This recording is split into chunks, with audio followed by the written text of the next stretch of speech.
और इस वक्त की बड़ी खबर, नीरव मोदी केस को लेकर आपको बता दें कि सीबीआई और ईडी के अफसरान बर्तानिया के लिए रवाना होंगे। 29 मार्च को वेस्टमिनिस्टर कोर्ट में सुनवाई होने वाली है। ईडी मनी लॉन्ड्रिंग केस में चाहता है नीरव की हवालगी। नीरव मोदी और उनकी कंपनी पर करीब $2 अरब मनी लॉन्ड्रिंग का इल्जाम है।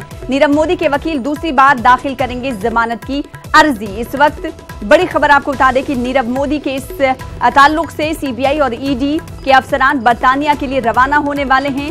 29 मार्च को इस ताल्लुक से वेस्टमिनिस्टर कोर्ट में समाअत होने वाली है। ईडी मनी लॉन्ड्रिंग केस में नीरव की हवालगी चाहता है। नीरव और उसकी कंपनी पर करीब $2 अरब मनी लॉन्ड्रिंग करने का इल्जाम है और इसी सिलसिले में ईडी और सीबीआई के अफसरान बर्तानिया का दौरा करने वाले हैं। इस हवाले से वेस्टमिनिस्टर में 29 को सुनवाई होने वाली है।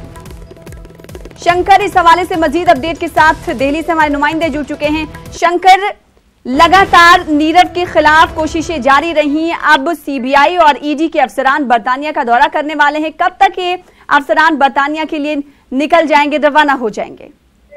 देखिए, आज शाम में आज सीबीआई और ईडी के अधिकारी जो है आज रवाना हो सकते हैं और यहाँ से निकलने के बाद कल वहाँ पहुंचेंगे और उसके बाद 29 तारीख को यानी 29 मार्च को इस मामले पे जो महत्वपूर्ण सुनवाई होना है लंदन स्थित कोर्ट में, बाकायदा उस वक्त में ये अधिकारी कोर्ट में रहेंगे। और ईडी के अधिकारी इसलिए रहेंगे क्योंकि मनी लॉन्ड्रिंग का मामला है। मनी लॉन्ड्रिंग के मामले में ही नीरव मोदी को भारत में लाने की तैयारियां चल रही है और भारत में लाने की जो तैयारी चल रही है, ये उसके प्रत्यर्पण संबंधी जो तमाम जो अपील है, उस अपील को कोर्ट के सामने बाकायदा ईडी के अधिकारी रखेंगे। और सीबीआई के अधिकारी इसलिए जा रहे हैं क्योंकि सीबीआई ने भी इस केस में बहुत सारी कार्रवाई की है। सीबीआई ने ही इस मामले में सबसे पहले मामले को दर्ज किया था और उसी मामले को आधार बनाते हुए ईडी इस मामले में कार्रवाई कर रही है।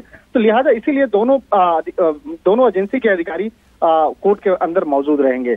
और अगर बात की जाए तो अभी सबसे पहला जो कार्य होगा कोर्ट के अंदर में, वो होगा नीरव मोदी के जो वकील हैं वो वहां पर जमानत याचिका दायर करेंगे और जमानत याचिका दायर करने के बाद शंकर, बेहद शुक्रिया आपका अदा करने चाहेंगे। पहली खबर, नीति आयोग के नायब सदर राजीव कुमार मुश्किल में हैं। कांग्रेस की स्कीम की तनकीद का इलेक्शन कमीशन ने लिया है नोटिस, इनसे जवाब तलब कर लिया गया है। दूसरी खबर दिल्ली से है, जहां आम आदमी पार्टी और कांग्रेस इत्तेहाद पर अभी भी सस्पेंस बरकरार है। कई दिनों से इत्तेहाद के ताल्लुक से दोनों तरफ से कोशिशें की जा रही हैं, लेकिन कोई हल निकलता हुआ नजर नहीं आ रहा। तीसरी खबर यूपी से है, पहले प्रियंका गांधी अमेठी जाएंगी, फिर रायबरेली का दौरा होगा और आखिर में अयोध्या का दौरा करने वाली हैं प्रियंका गांधी। इन तीनों खबर पर आज हमारी खास नजर रहेगी।